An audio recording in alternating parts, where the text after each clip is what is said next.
Indonesia patut berbangga karena baru-baru ini, persisnya pada tanggal 14 Agustus, kita mendapat penghargaan dari International Rice Research Institute untuk swasembada pangan yang kita berhasil lakukan selama 3 tahun berturut-turut. Nah, tentu saja ini merupakan sebuah prestasi karena terakhir kita mendapatkan penghargaan dari Badan Internasional untuk swasembada pangan kita adalah pada tahun 1984 dari Food and Agriculture Organization.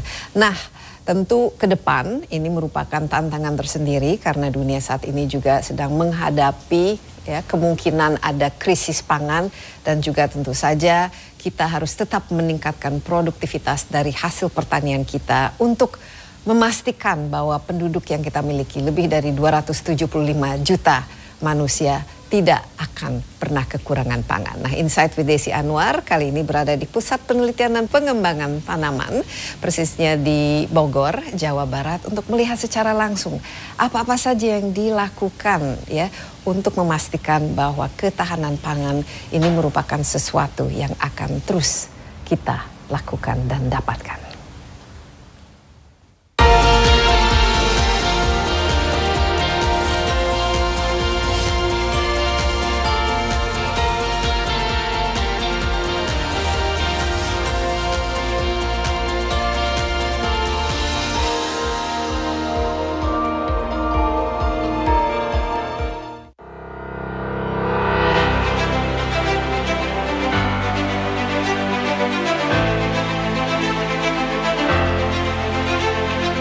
Hari ulang tahun ke-77 Indonesia pada tahun ini terasa semakin istimewa. Hal ini karena keberhasilan pemerintah dalam mencukupi kebutuhan pangan, khususnya beras dalam negeri dengan tercapainya swasembada beras. Capaian ketahanan sistem pangan dan swasembada beras melalui penerapan inovasi teknologi padi periode 2019-2021 ini pun berbuah penghargaan dari Lembaga Riset Padi Internasional atau IRI. Pengakuan atas capaian ini diberikan langsung kepada Presiden RI Joko Widodo pada 14 Agustus 2022 di Istana Negara. Menurut Badan Penelitian dan Pengembangan Pertanian atau Balitbangtan, swasembada beras bisa tercapai karena ada inovasi teknologi. Sejak tahun 1974, Balitbangtan telah berhasil melepas lebih dari 300 varietas unggul untuk berbagai agroekosistem yang ada di Indonesia untuk komoditas padi. Bahkan saat ini, lebih dari 90% padi yang ditanam di lahan Indonesia merupakan hasil dari Balitbangtan Kementerian Pertanian. Beras merupakan makanan pokok rakyat Indonesia, hingga ada anggapan belum kenyang jika belum makan nasi. Beras pun tidak hanya menjadi bahan pangan, namun telah menjadi bagian dari budaya bangsa. Ya, saya saat ini sedang berada di Gedung Pusat Penelitian dan Pengembangan Tanaman Pangan yang milik Kementerian Pertanian, dan saya sudah ditemani oleh Profesor Fajri Jufri selaku Kepala Badan Penelitian dan Pengembangan Pertanian. Pak Fajri, ini tentu saja bukan pertama kali kita bertemu ya, dan saya selalu sangat-sangat senang kalau bertemu dengan Pak Fajri karena kita selalu berbicara mengenai hal yang paling penting ya bagi kita, bukan saja sebagai warga negara Indonesia tapi sebagai manusia, yaitu masalah pangan ya, masalah ketahanan pangan, ketersediaan pangan, karena ini tentu saja merupakan sesuatu yang hak yang harus kita miliki. Tapi Pak Fajri baik-baik saja? Alhamdulillah, lama nggak basuh ini. Iya, lama nggak basuh. Waktu itu pernah kita di Sukamandi. Iya. Tapi sekarang ini di gedung khususnya Pusat Penelitian dan Pengembangan Tanaman Pangan. Dan saya lihat ini gedungnya bersejarah ya. Bisa mungkin cerita sedikit Pak Fajri, karena ini pertama kali juga saya ke gedung ini. Iya, Mbak Desi. Sekarang ini kita ada di Pusat Penelitian Pengembangan Tanaman Pangan. Kantor ini sebenarnya heritage juga ini, warisan sejarah. Didirikan sejak 1918. Jadi sudah cukup lama. Jadi masih Belanda waktu itu. Jadi oleh ini ya, oleh Belanda yang bangun ini. Kantor ini bertugas mengkoordinir beberapa lembaga riset kita yang ada di daerah. Yang pertama itu Balai Besar Penelitian Padi yang di Subang, Sukamandi itu.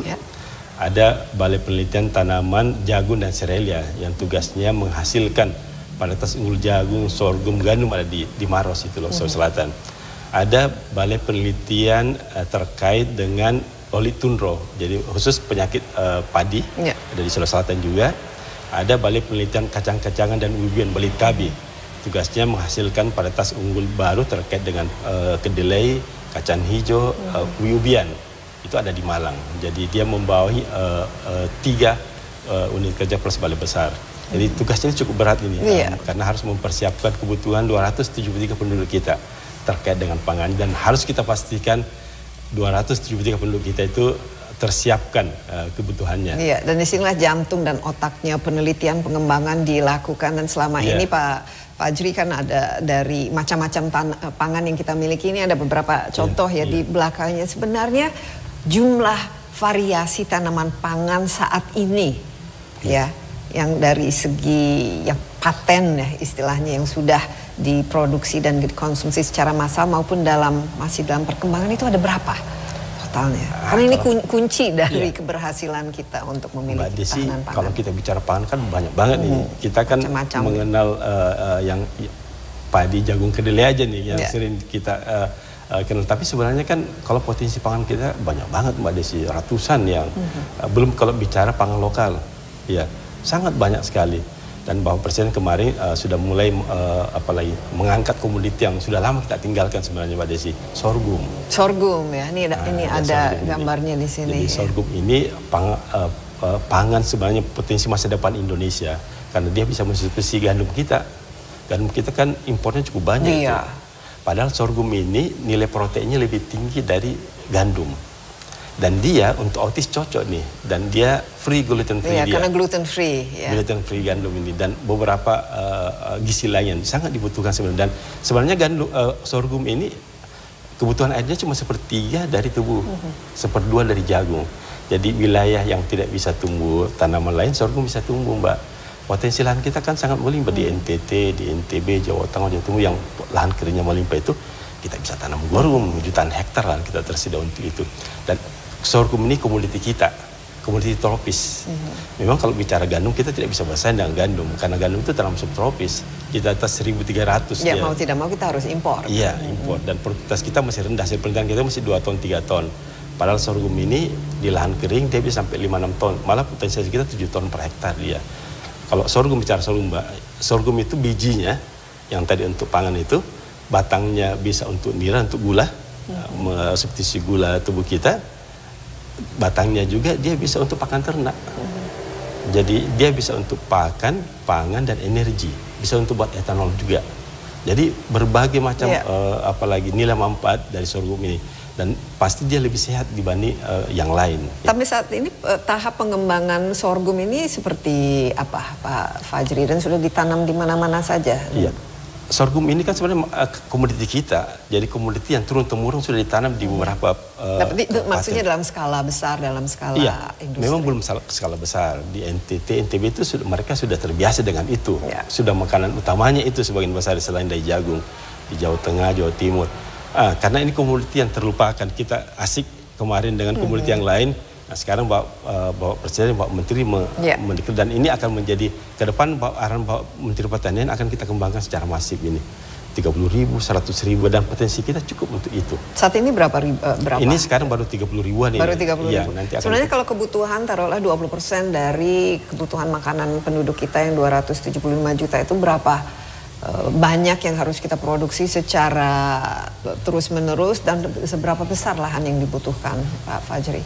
Anggaplah 200.000 hektar itu sudah sangat memadai untuk mensubstitusi kebutuhan impor kita terkait gandum. 200.000 hektar? Iya, dan itu memungkinkan untuk kita katakan di seluruh wilayah kita di Indonesia seperti itu, Mbak Desi.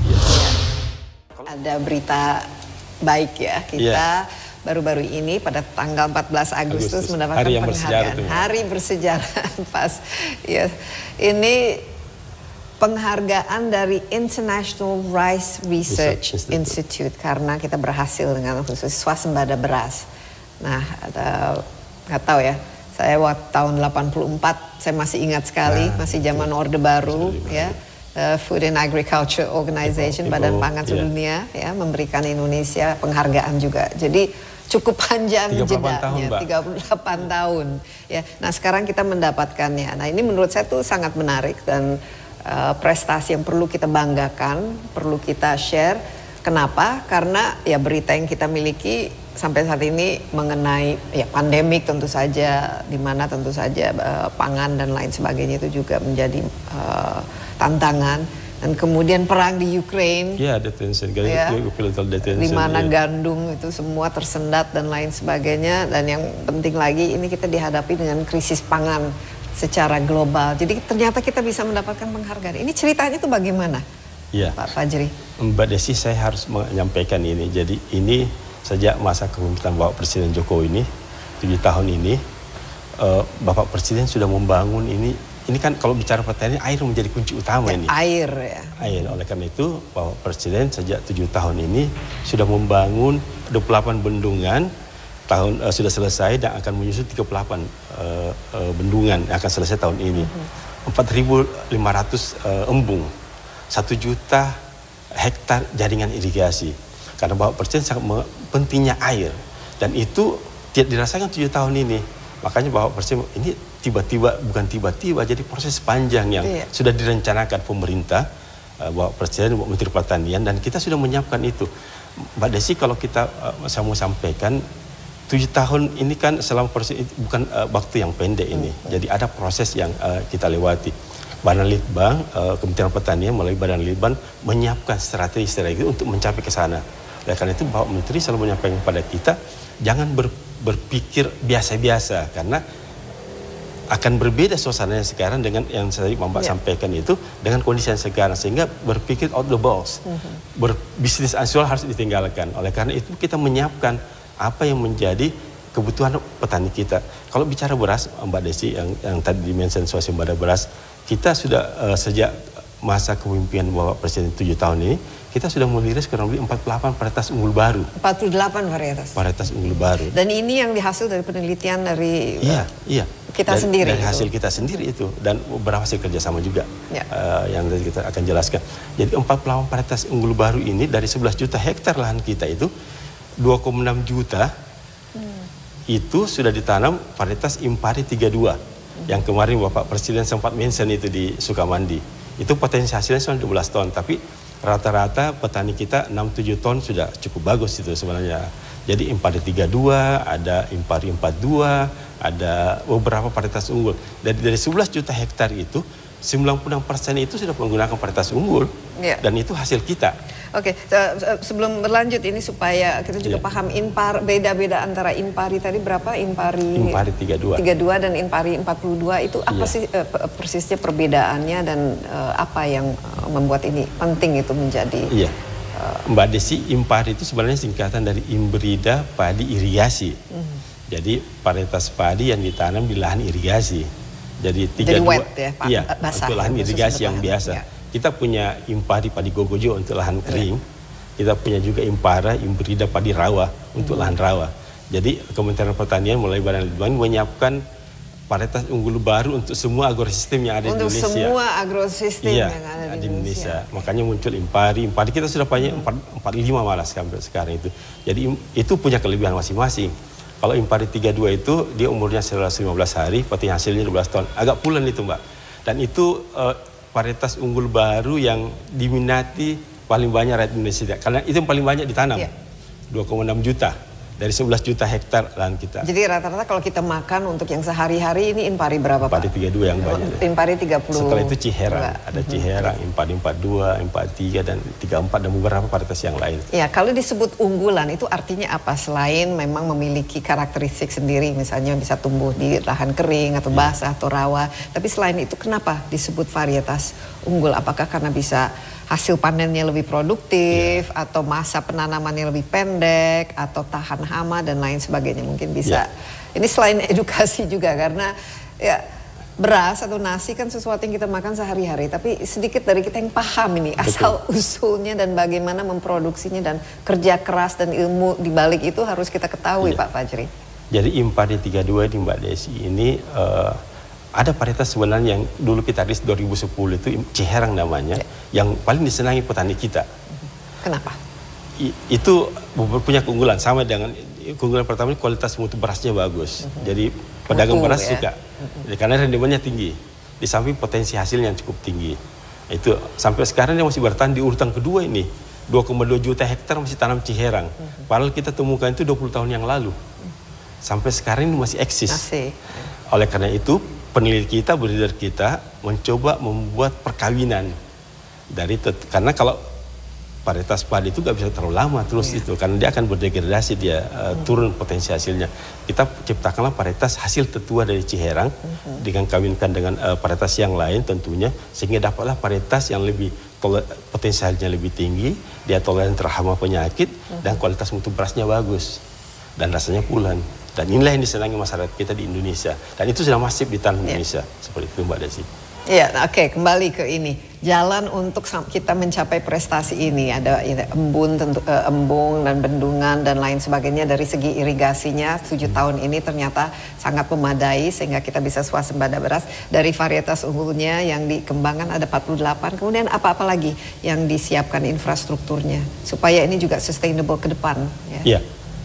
Arahan Bapak Menteri tentunya tidak hanya pada teknis yang tadi saya sampaikan, pasti termasuk kita melatih petani kita. Ini kan sudah berapa juta yang kita latih ini melalui Konsentrasi Tani. Total berapa juta di Indonesia ini yang memang betul fokus kerjanya sebagai petani menghasilkan? Iya, 30 juta petani kita kan yang tercatat, dan itu sejak dari awal Pak Menteri kita melatih nih melalui penyuluh-penyuluh kita di lapangan, melalui aware kita yang di Kementerian Pertanian itu, kita melatih secara virtual juga. Jadi itu kita latih penyuluhnya, kita latih petaninya, supaya mau menerapkan teknologi. Nah, itu sebenarnya yang dilihat juga penggunaan varietas unggul kita sudah cukup masif beberapa tahun ini, termasuk beberapa teknologi pendukungnya. Kita beberapa tahun ini sebenarnya sudah menerapkan namanya pengolahan tanaman terpadu, PTT, khusus untuk padi. Jadi ada PTT padi sawah, ada PTT untuk lahan kering, padi gogo, ada PTT untuk lahan rawa. Dan semua ada teknologi yang kita siapkan dari itu. Apa itu PTT? Yang itu pengolahan tanaman terpadu. Itu ada beberapa komponen teknologi, Mbak, di situ. Yang paling menonjol yang banyak diterapkan petani kita itu mengatur jarak tanam. Jadi ada namanya tanam jajar lego, Mbak. Nah, jadi tanam jajar lego ini kalau biasanya petani itu cara tanamnya tegel. Jadi 25 atau 20-20 jarak tanamnya, itu populasinya itu 120.000 hektar per hektar, populasi tanaman padinya. Kalau dengan tanam jajar lego ini bisa sampai 220.000 per hektar. Dengan menggunakan tanam jajar lego ini, produksi akan naik karena populasinya akan naik 30%, 20-30%. Di samping itu dengan pengaturan jarak tanam yang baik, fotosintesnya lebih bagus sehingga produktivitasnya akan naik. Jadi bisa meningkat produktivitas sama 30%? Iya, paling tidak populasinya naik 20% sehingga produksi pasti akan naik, produktivitas juga naik. Yang lain kita anjurkan ada namanya pemupukan berimbang, penggunaan bahan organik, umur tanam muda dan beberapa. Ya, ini agak teknis ya untuk kita. Tapi yang jelas itu perjalanannya sehingga kita mendapatkan award dari IRI ini adalah karena cara kita untuk memproduksi itu juga semakin baik ya. Produktivitas meningkat, kualitas mutu juga meningkat, dan juga inilah edukasi dan teknologinya itu juga sudah ditambah. Apalagi? Ya, saya ingin tambahkan selain itu kan Kementerian Pertanian melalui direktorat yang lain ya ada program kan Pak Menteri mendorong penggunaan alat mesin pertanian. Ini sudah masif juga kita lakukan. Malah kemarin Bapak Presiden sudah mengelos 1 juta Alsintan, taksi Alsintan. Jadi kita bukan taksi mobil aja nih, kita punya taksi Alsintan 4 juta, 1 juta. Ini sudah dimensi dan itu menjadi dan itu dibekur bukan APBN. Jadi Bapak Menteri oleh Kementerian mengajak petani tidak hanya memberikan bantuan, kita mengajak untuk menggunakan sumber daya yang ada. Ini kan menguntungkan tanaman komoditi kita, kan menguntungkan, harusnya bisa bisnisnya bisa jalan di situ. Dan harus meningkatkan kesejahteraan para petaninya tentu saja. Oleh karena itu dengan penggunaan mekanisasi ini kan loss kita bisa kurangi juga. Jadi termasuk meningkatkan jadi dari hulu sampai hilir penggunaan mekanisasi pertanian, dan itu kita dorong, dan sudah puluhan ribu alat mesin pertanian yang sudah kita sebar di berbagai wilayah di provinsi dalam 7 tahun ini. Ada berapa sekarang yang petani Indonesia rata-rata menggunakan ini alat-alat? Hampir sudah sebagian besar petani kita sudah tanam pakai traktor roda 2, paling tidak roda 4, yang lahan besar. Jadi combine harvester, untuk panen combine sudah ada. Jadi itu kan cara-cara kita untuk juga menggunakan combine itu mengurangi losses. Losses kita kan biasa di atas 10%. Dengan menggunakan combine itu bisa 5% ya. Dan itu kan pasti kalau lossnya kurang pasti kan naik itu peningkatan produktivitas kita. Seperti itu Mbak. Jadi banyak hal yang kita lakukan dari hulu sampai hilir. Ya termasuk pembinaan, pelatihan SDM dan termasuk penggunaan teknologi seperti itu. Kalau dari pendanaan itu berapa jumlah anggaran yang sudah digelontorkan lah untuk ini semua? Jadi kalau bicara anggaran sebenarnya Mbak, di sini kementerian termasuk ya cukup lah, tidak terlalu besar sebenarnya. Kita rata-rata sekarang 13,7 triliun. Artinya kalau mengandalkan, makanya Pak Menteri jangan mengandalkan APBN saja karena tidak akan cukup. Kecil ya kalau 13. Itu hanya khusus digunakan untuk apa saja? Itu untuk semua. Untuk semua. Tanaman pangan, perkebunan, peternakan, termasuk litbang di dalamnya itu. Jadi tidak cukup besar sebenarnya. Oleh karena itu, kenapa Bapak Menteri mendorong penggunaan KUR? KUR kita, alhamdulillah dengan KUR ini, tahun 2020 saya itu kita menggunakan KUR hampir di atas 50 triliun. Dan itu NPL-nya lihat itu 0,03 saja. Artinya ya, tidak. Dan KUR ini dari Himbara dari bank-bank. Dari BNI, BRI dan beberapa bank lain. Malah tahun 2021 itu sampai 85 triliun kita menggunakan KUR. Kita ajar petani untuk mandiri nih, tidak hanya bergantung bantuan.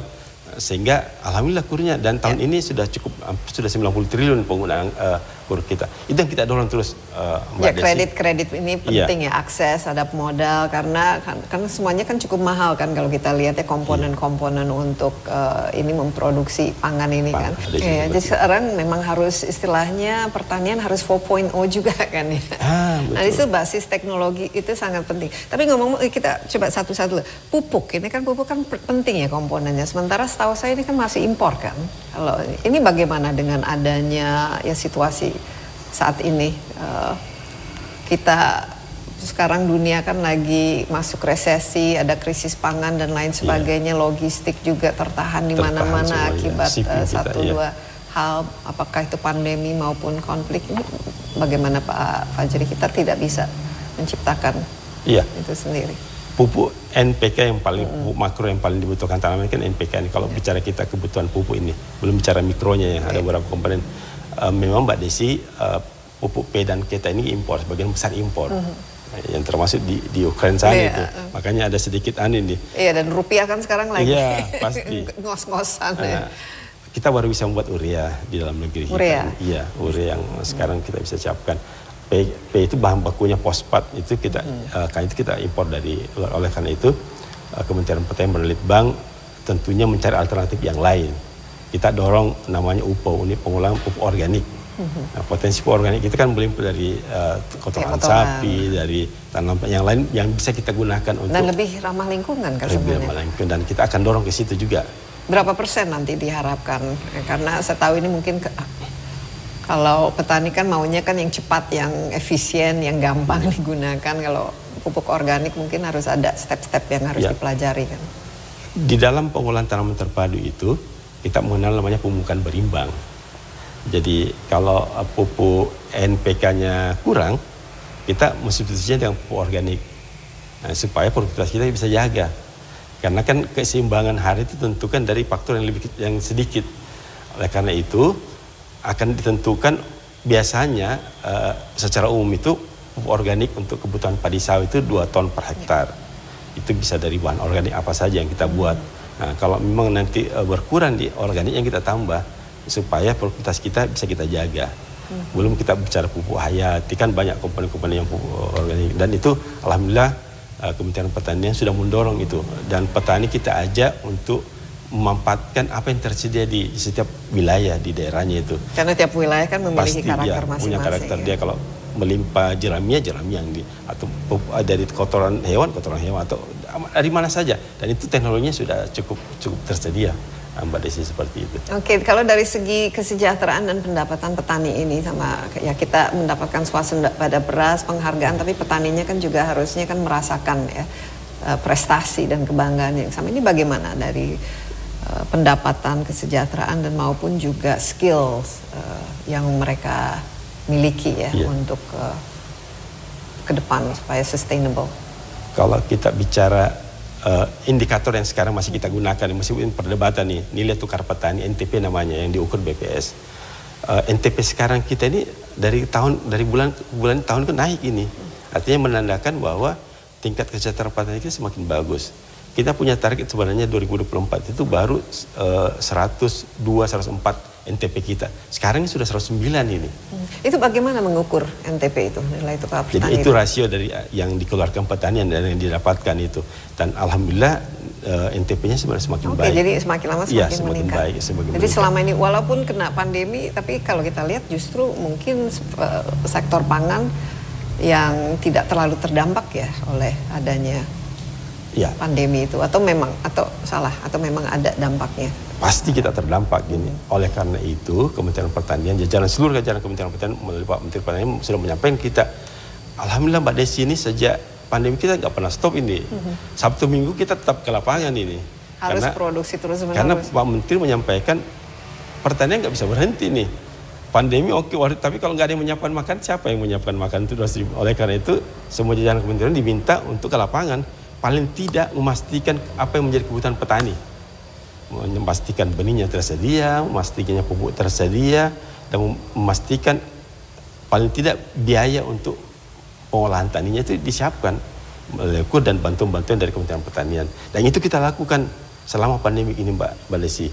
Dan itu direncanakan secara matang. Makanya Kementerian Pertanian itu punya CB1 sama cara bertindak 1 sampai 5 yang kita lakukan ini. CB, cara bertindak. Ya, istilah cara bertindak. Sebenarnya cara bertindak itu maksud saya metode cara kita untuk mengantisipasi pandemi COVID-19 ini.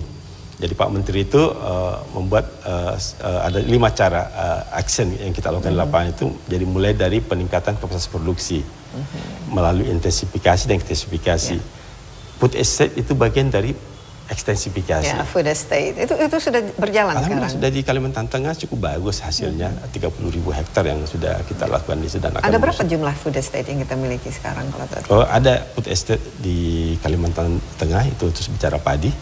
Ada di Humbahas di Sumatera Utara untuk hortikultura tentang bawang merah, dan ada di Wonosobo dan Temanggung hortikultura juga di sana. Itu yang tidak beberapa yang itu yang sementara lagi sustain. Dengan peningkatan kapasitas produksi ini, bahwa kita ingin memastikan ketersediaan pangan kita, khususnya padi ini kalau kita bicara padi. Dan alhamdulillah food estate kemarin cukup bagus. Dari yang tadinya cuma 2-3 ton per hektar di lahan rawa Mbak ini, kita bisa 4-5 ton. Dan intervensi teknologi tentunya di dalamnya Mbak Desi. Nah, selain itu juga ada itu yang keempat ya, intervensi teknologi. Iya. Jadi ada 5 cara. Yang tadi cara pertama itu peningkatan kapasitas produksi melalui intensifikasi dan ekstensifikasi. Kemudian food estate. Ya, ekstensifikasi itu kenapa? Konversi lahan kita itu setiap tahun 100.000 hektar Mbak Desi. Konversi lahan. 100.000 hektar per tahun, khususnya di Jawa itu. Oleh karena itu harus kita siapkan cadangan-cadangan pangan lain kita. Padahal perlunya nambah nih. Kalau tidak ada tambahan lahan, pasti susah kita. Tapi juga lahan yang dipakai kan harus dipelihara, kalau tidak kan. Makanya intensifikasi. Nah, dengan intensifikasi itu penggunaan teknologi yang sampaikan tadi dan penggunaan pada itu meningkatkan potensi hasilnya. Yang mungkin tadinya 2-3 ton bisa naik 4-5 ton dan seterusnya. Ada yang kedua itu diversifikasi pangan lokal. Ini juga menjadi penting karena di beberapa negara kita pangan lokal kita harus dorong terusin dan berbagai program tentunya. Yang ketiga itu penguatan cadangan dan logistik nasional kita. Arahan Pak Menteri di setiap provinsi kabupaten itu harus ada logistik yang tersedia di situ. Bukan hanya Bulog, kita bergantung di Bulog. Bulog 1,5 juta ton. Jadi masing-masing daerah memiliki tahanan pangan sendiri. Sehingga kita bisa bertahan pada kondisi ini. Ya, punya lumbu-lumbu sendiri.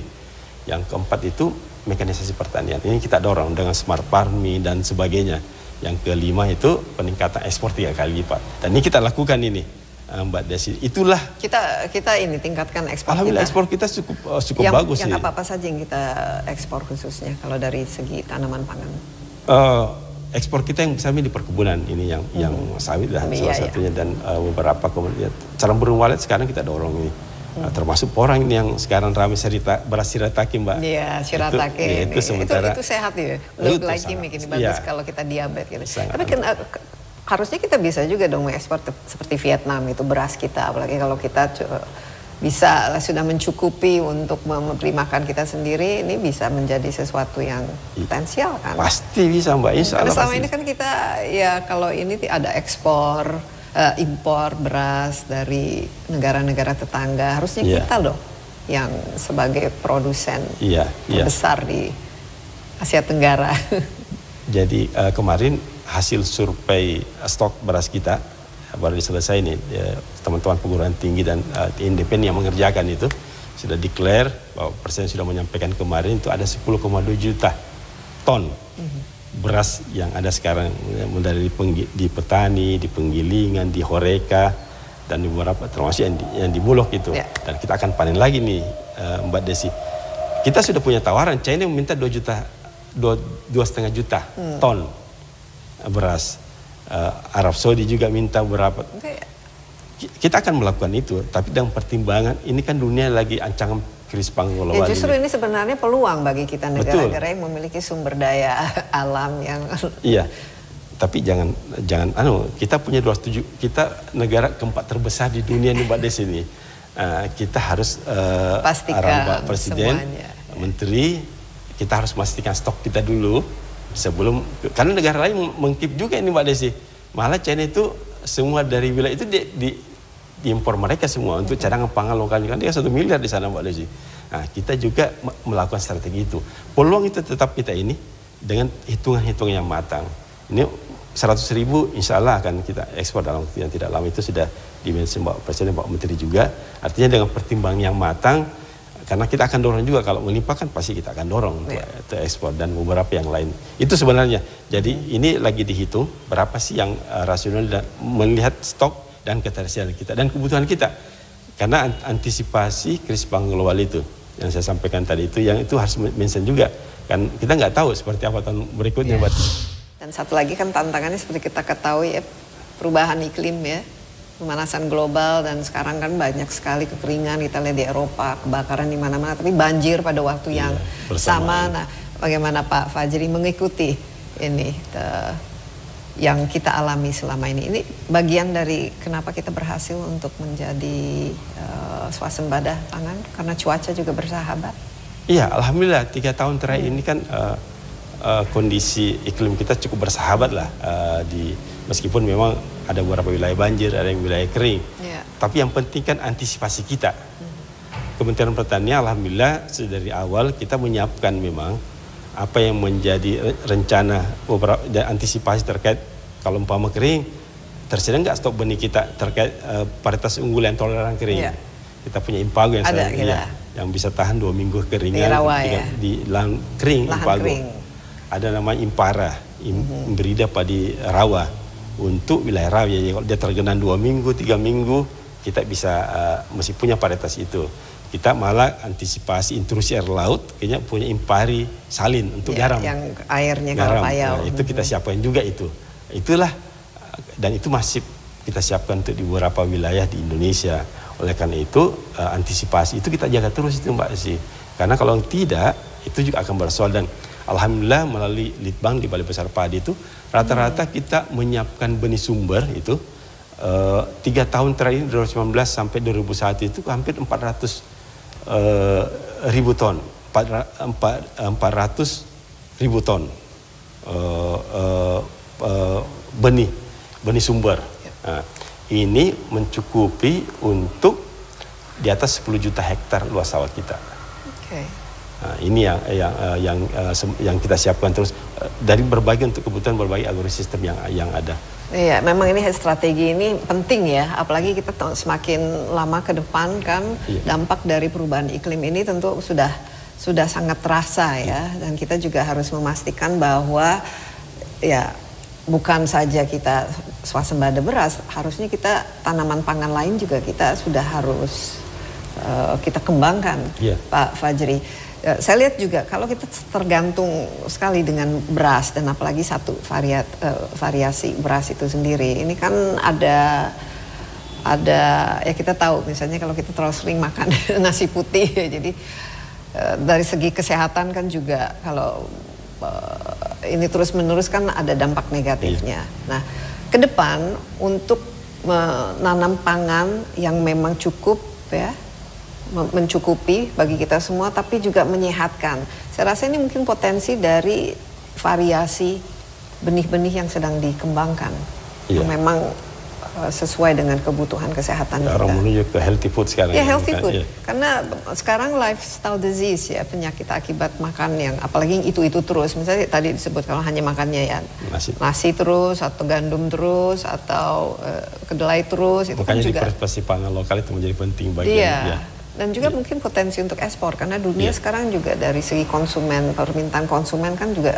variasi karbohidratnya mereka semakin ini. Karena semakin mengurangi makan karbo ya Mbak Desi. Iya.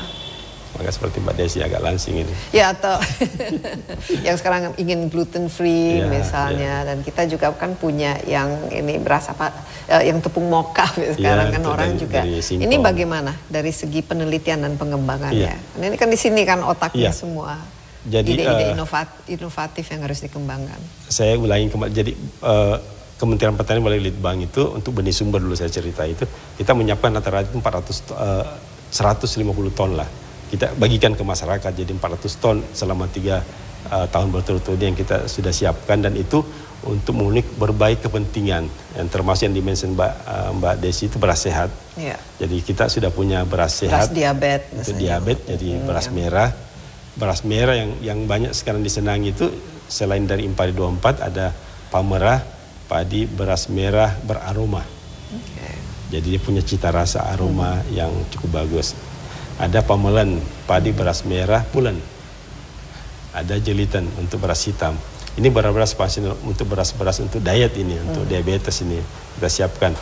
Untuk kebutuhan yang lain, untuk stunting kita kan banyak di beberapa nih. Kita sudah punya Impari Nutrising. Itu ada ini difortifikasi atau itu secara genetik memang sudah punya kandungan sin yang tinggi, jadi tidak ada tambahan.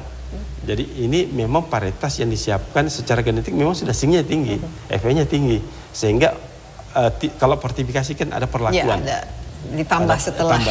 Kalau ini memang secara genetik kita sudah rakit dia. Padinya itu mengandung zinc yang tinggi dan Fe yang tinggi. Zinc itu supaya tidak stunting. Ini biasanya di Indonesia bagian timur itu banyak. Dan itu sudah alhamdulillah beberapa provinsi sudah tanam, sudah cukup banyak di NTT, di NTB, beberapa wilayah-wilayah yang stunting. Dan kita dorong memang pemerintah daerah untuk masyarakat yang wilayah stunting itu memakan nasi dari beras Impari Nutrising. Terus apa lagi? Ini kan sebenarnya otak yang dari penelitian pengembangan kan ada di sini di Bapak Fajri. Dari peneliti kita, mereka bagaimana dapat ide-ide untuk inovasi ini? Tentu saja mungkin dari benih-benih ini kita kembangkan sendiri atau kerjasama mungkin dengan ilmuwan di luar negeri dan dengan IRI ini mungkin juga ya, the International Rice Research Institute ini, karena kan kuncinya ini harus terus-menerus berinovasi kan? Iya, pasti tentunya Mbak. Bagaimana kapasitas SDM-nya juga Fajri yang selama ini? Iya, jadi Badan Litbang Kementerian Pertanian ini kan kita punya kurang lebih 2.500 lebih penelitinya, ya, mulai dari profesor, doktor dan berbagai macam. Lulusan IPB ya, IPB, luar negeri dan berbagai macam lah, dari perguruan tinggi, termasuk dalam negeri dan luar negeri. Nah, kalau bicara pangan kan tadi saya sampaikan Mbak Desi, kita menyiapkan memang apa yang menjadi kebutuhan petani kita. Jadi tidak hanya beras tentunya, kita punya jagung. Kita punya jagung juga untuk diet. Kita punya jagung kedelai untuk itu juga, kacang hijau untuk itu, dan beberapa pangan yang lain, termasuk yang saya sampaikan tadi pangan-pangan yang bagus untuk diet. Jadi dan itu kita lakukan secara tahun dari tahun ke tahun. Kita punya unit kerja sebenarnya yang melihat tren kebutuhan, karena kan kalau kita bicara teknologi Mbak Desi, pasti kita terhubung dengan dunia luar, pasti akan terhubung. Nah, karena itu kita punya unit kerja yang melihat itu apa tren ke depan di domestik termasuk internasional. Karena kalau kita mau ekspor kan pasti kita apa kebutuhan luar negeri kan, kita lakukan itu Mbak Desi. Sama dengan yang sekarang ini seperti itu juga, karena kita bicara ini kalau antisipasi kita pasti kurang kemarin, nggak mungkin seperti ini. Dan itu kita sudah lakukan yang saya cerita dari awal tadi, apa yang menjadi kebutuhan dan kira-kira seperti apa. Varietas yang sekarang ini kan kita siapkan 1 tahun sebelumnya Mbak Desi, sehingga 3 tahun ini alhamdulillah kita tidak impor itu, karena kita dunia melihat ada keberhasilan Indonesia dalam menerapkan teknologi khususnya padi. Iya. Jadi kalau saya melihat ini justru investasi dalam bidang penelitian dan pengembangan ini yang harus betul-betul didukung ya, disupport ya. Nah ini selama ini cukup untuk anggaran untuk itu Pak Fajri, karena kan harus inovasi dan harus mengandalkan dan menggunakan teknologi juga. Ini selama ini bagus. Ya. Kalau cukup tergantung cara kita. Kan ada prioritas yang kita selalu melihat apa yang menjadi, artinya dengan anggaran yang tersedia kita bisa maksimalkan apa yang kita punya. Oleh karena itu kita melakukan kerjasama dengan pihak luar, termasuk dengan industri. Artinya supaya target kita tetap tercapai dengan kondisi anggaran yang ada, ya kita menjalin termasuk dengan IRI. Iya.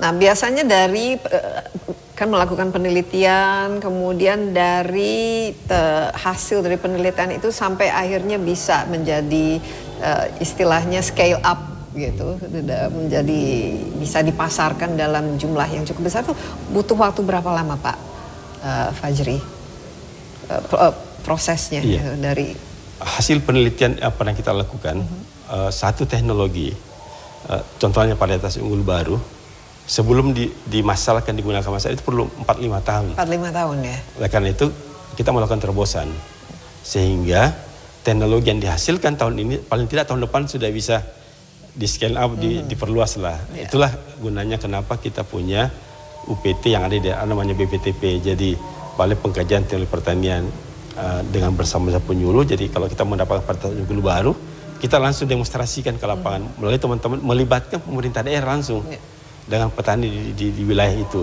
sehingga langsung mereka mengenal ini ada teknologi baru, ada varietas baru, dan kita ajak bersama. Jadi ada namanya partisipasi. Kalau di pemulihan itu berdiri partisipasi. Dari awal, kalau kita ingin mengembangkan varietas unggul baru itu, petani kita ajak, disuruh memilih. Malah dari awal, kalau kita punya 10 varietas, petani pilih yang mana ini? Jadi peran petani sangat penting ya. Ada breeding partisipasi namanya. Jadi dari awal petani kita ajak. Ada 10 varietas yang kita akan kembangkan. Mereka sudah lihat petani, oh saya suka ini, padinya, performanya seperti ini. Sampai nanti berasnya dia coba. Oh nanti kualitas berasnya ini.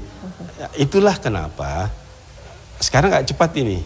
Karena dari awal kita sudah libatkan petani. Setelah dilepas, dirilis itu kan perlu 2-3 tahun. Kalau varietas padi itu rata-rata. Dan melihat juga respons dari konsumen kan, laku atau tidak. Laku kan? Tidak. Ini kan, termasuk nanti pasarnya seperti apa. Kadang ada padi kita yang bagus, potensi harinya tinggi, produktivitasnya bagus, kualitas berasnya bagus, tapi pedagang tidak terima. Biasanya itu kenapa alasannya? Iya, dengan berbagai pertimbangan lah. Itu kan oleh karena itu memang agak subjektif juga mungkin ya. Ke depan memang harus kita libatkan nih semua alur tata niaga, mulai dari penyiapan varietas unggul baru sampai distribusi ini harus bersama-sama ini. Karena kalau tidak, ini bagus secara hasil potensi, tapi pasar tidak menghendaki itu. Padahal bicara hasilnya, kualitasnya bagus, tapi tidak berkembang. Karena mungkin ada tren juga, ada itu seperti mode gitu. Wah ini kurang gitu, pasti nggak akan laku ya.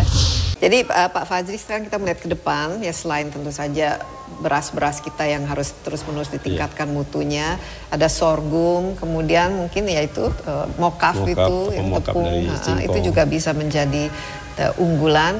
Kalau kedelai bagaimana? Karena ini kan selama ini kita juga lebih banyak impor. Nah, dengan adanya harga ya impor kan mahal pertama dan kedua, tapi ini habit orang Indonesia kalau nggak ada tahu tempe kan nggak lengkap itu makanan. Bagaimana? Kedelai sampai sekarang kok masih belum? Iya, kedelai kita ini hampir 89% impor ini. Iya, sayang. Dan itu sebenarnya kedelai hasil transgenik sebenarnya yang kita. Kualitas kedelai kita itu jauh lebih bagus sebenarnya. Kita sudah punya beberapa varietas unggul yang cukup tinggi produktivitasnya. Saya sebut ada Biosoy namanya. Itu bijinya juga besar, jadi kebutuhan untuk tempe. Biosoy ya? Biosoy. Itu 3,5 ton per hektar dia potensi hasil, dan itu cita rasa tempe, kalau dibuat tempe itu sangat oke lah. Dan kemarin kita uji rasa itu mereka sudah senang ini. Memang kemarin kan harganya yang masih rendah, 4.000, 5.000. Kalau potensi hasil 2 ton saja kan cuma dapat nggak sampai 10 juta Mbak Desi. Beda dengan jagung. Jagung dengan harga 5.000 dengan 6 ton sudah 30 juta dia. Karena itu arahan Pak Menteri, udah kita suruh kita tanam petani dan nanti pemerintah yang beli kalau perlu beli 10.000 jual 9.000. Oh, jadi selama ini kita tidak menanam kedelai karena kita dari segi harga ini kurang, untuk bagi petani maksudnya mereka tidak kompetitif fokus, dengan karena tidak kompetitif. Jadi lebih gampang bagi kita untuk impor. Dulu lebih murah impor. Sekarang udah mahal kan, jadi mahal sekarang. Jadi ada kesempatan kita tanam kedelai, makanya Pak Menteri udah tanam aja, kita beri insentif petani. Kalau off-takernya kita jaga, kita tampung semua itu, insya Allah kan petani akan mulai. Ini ide yang bagus Pak Fajri, karena ini makanan Indonesia sekali itu yang namanya kedelai. Aneh kan kalau kita hanya tergantung pada impor. Kira-kira kapan ini mau bisa diterapkan dan apakah ada lahan khusus yang diperlukan untuk produksi kedelai secara masif? Lahannya tersedia Mbak Desi. Setiap tahun kan lahan kita 100-200 ribu tiap tahun tersedia. Dan tidak memerlukan hal-hal yang lain. Iya, petani sudah terbiasa bertanam tempe ini. Teknologinya sudah tersedia. Dan tinggal memang lahan kita cocok. Pasarnya aja. Kalau sekarang pemerintah udah semua tempe yang ditanam kita beli dan saya yakin insya Allah petani kita akan tanam. Dan masyarakat kita kan sudah terbiasa dengan komoditi itu. Teknologinya sudah tersedia, varietas unggul barunya sudah tersedia. Nah, tinggal bagaimana memastikan bahwa harga yang diterima petani itu menguntungkan untuk mereka. Saya yakin itu bisa kita. Mungkin harus ada off-takernya yang memastikan off-takernya itu yang saya maksud ada sih. Oke, Pak Fajri, ke depan bagaimana? Apalagi yang Pak Fajri dan teman-teman khususnya di penelitian dan pengembangan yang bisa bikin kita bangga lah ini. Strategi ke depan dengan begitu banyak tantangan yang kita hadapi, ya, krisis pangan dan juga mungkin kesehatan menjadi number one fokus karena virus ini memperlihatkan kita kalau kita sehat, ya, kita bisa lebih bertahan terhadap serangan virus, imunitas kita juga semakin tinggi, tapi yang penting lagi adalah jumlah populasi yang semakin berkembang dan juga ancaman perubahan iklim yang tentu saja sangat berdampak pada produksi pangan kita. Iya, jadi Mbak Desi, Pak Menteri Pertanian, dari awal memang untuk menghadapi ancaman krisis pangan global, kita punya strategi baru ini. Jadi strategi baru untuk menghadapi ancaman krisis pangan global. Oleh karena itu, ada 3 yang ingin diselesaikan di situ. Jadi peningkatan kapasitas ekspor, jadi strategi itu peningkatan kapasitas ekspor, peningkatan kapasitas produksi. Melalui 2 hal yang kita mau selesaikan di situ. Yang pertama, menekan inflasi. Jadi biasanya kita bersoal terkait bawang merah, kalau hari Lebaran cabai. Udah kenapa nggak tanam saja? Harga cabai potensinya kan tinggi. Bawang. Kalau nggak bisa ditanam di musim hujan, kita pakai second house, sehingga pada saat kondisi hari raya itu tersedia. Kita masih impor, tadi Mbak Sri mention kedelai. Ini kan pengaruh, ya, oleh karena itu ya tanam, siapkan insentif yang baik untuk petani, pasarnya jelas tersedia. Mudah-mudahan petani akan tanam ini dan kita akan dorong, dan sekarang sudah mulai arahan Pak Presiden, Menteri, kita mulai sekarang tanam ini. Yang kedua, kita ingin substitusi impor. Jadi kalau kita tidak bisa gandum, mengenai gandum, tanamlah sorghum. Kalau kita tidak tebu, tanamlah yang lain, aren, gula dan sebagainya dari stevia. Yang ada yang kita miliki. Yang ada yang kita miliki. Jadi kita ingin menyiapkan kebutuhan itu sesuai dengan apa yang tersedia di kita. Apa potensi yang paling memungkinkan kita akan dorong. Itu akan Bapak Presiden, Menteri. Oleh karena itu yang tadi itu, beberapa komoditi yang dulu terlupakan itu kita akan angkat ini. Yang terakhir, ketiga itu meningkatkan kapasitas ekspor. Itu 3 kali ekspor. Salam burung walet pasarnya cukup memadai dan itu nilai ekspornya cukup tinggi. Termasuk porang yang tadi itu, beras shirataki dan ini sudah banyak pelakunya ini. Dan ini nilai jualnya termasuk yang cukup memadai lah, dan petani sangat tertarik untuk mengembangkan itu untuk menjadi komoditas ekspor andalan kita ke depan. Iya, dan ini sangat bagus karena kalau kita hanya mengandalkan ekspor impor lah, impor untuk pangan kita ini kan sebenarnya beban juga kan bagi kita secara, ya, petaninya tidak mendapatkan bagian dari produksi itu. Jadi kalau misalnya semua kita bisa produksi sendiri, petani juga semakin lama dilibatkan, dan menjadi petani itu bukan sesuatu yang sama dengan kemiskinan kan sekarang. Jadi petani itu sesuatu yang membanggakan dan juga bisa mensejahterakan kan. Iya. Petani 4.0 ini nanti beda kan ininya. petani milenial gitu. Yang mereka paham teknologi, paham pasar dan selera dan lain sebagainya. Harusnya begitu ya? Iya. Cita-citanya. Iya, oleh karena itu yang tadi cara bertindak itu kan ada pengembangan petani modern. Petani yang sekarang ini secara pelan-pelan kita biasakan dengan teknologi, tentunya menyesuaikan nanti dengan kultur budaya masyarakat dan petani kita di lapangan. Jadi tidak semua wilayah kita langsung kembangkan semua pertanian modern, tapi menyesuaikan. Karena kan tenaga kerja kita cukup banyak juga, Mbak. Jadi memang kita coba atur ini. Yang muda-muda, yang milenial ini, yang kan petani milenial ini tidak harus selalu di ruangan yang lapangan. Kadang ruangan cuma 100 meter persegi dia sudah dapat miliaran di situ dengan vertical farming, dengan indoor farming. Punya greenhouse itu sudah gitu. Dan itulah yang kita dorong sekarang ini. Jadi untuk regenerasi petani kita itu jadi kita latih petani milenialnya, kita siapkan pembiayaannya, kita dampingi dan kita siapkan pasarnya bersama-sama. Itulah kenapa banyak petani-petani sekarang yang tertarik ingin terjun ke pertanian. Mungkin imbas pandemik juga karena lebih banyak yang tertarik untuk berkebun, menanam makanannya sendiri, tanaman hias, dan juga hidroponik dan juga bertanam untuk konsumsi sendiri kan juga karena memang ada kebutuhan, tapi juga sebagai hobi saya rasa yang namanya pertanian itu harusnya menjadi tren ya. Tren, iya. Pasti Mbak Desi. Iya Pak Fajri, terima kasih banyak dan sering-sering ya membagi ini good news.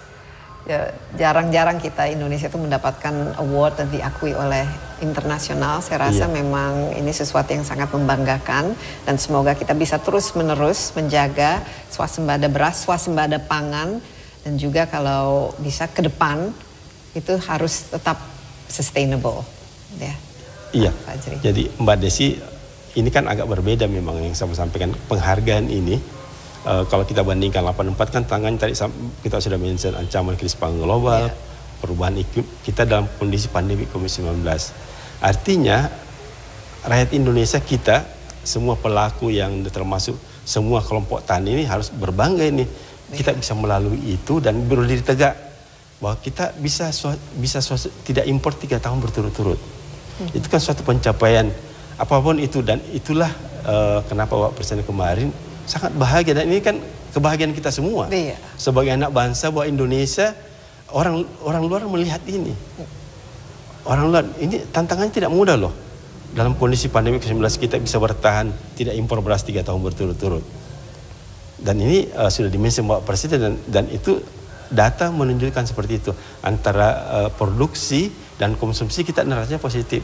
Berarti memang surplus dari tahun ke tahun selama 3 tahun berturut-turut. Oleh karena itu saya ingin membangun semangat ini, optimisme bahwa Indonesia insya Allah dengan kolaborasi semua pihak, semua stakeholder bersama-sama memikirkan ini insya Allah karena kita masa besar, kita harus bersama-sama dan siapa lagi yang kalau bukan anak bangsa yang kita harus berdiri tegak juga ini bahwa Indonesia bisa seperti ini karena kolaborasi kita semua. Semua turun memikirkan itu, semua turun apa yang terbaik untuk bangsa dan negara. Tidak saatnya lagi mencari apa yang kurang, apa yang lebih harus itu sekali. Yang harus kita dorong supaya semua merasa bagian dari dan ini bagian dari kebahagiaan kita semua sebagai bangsa Indonesia, sebagai anak bangsa Republik Indonesia dan mudah-mudahan dengan itu tidak ada yang kita bisa selesai kalau kita bisa bersama-sama.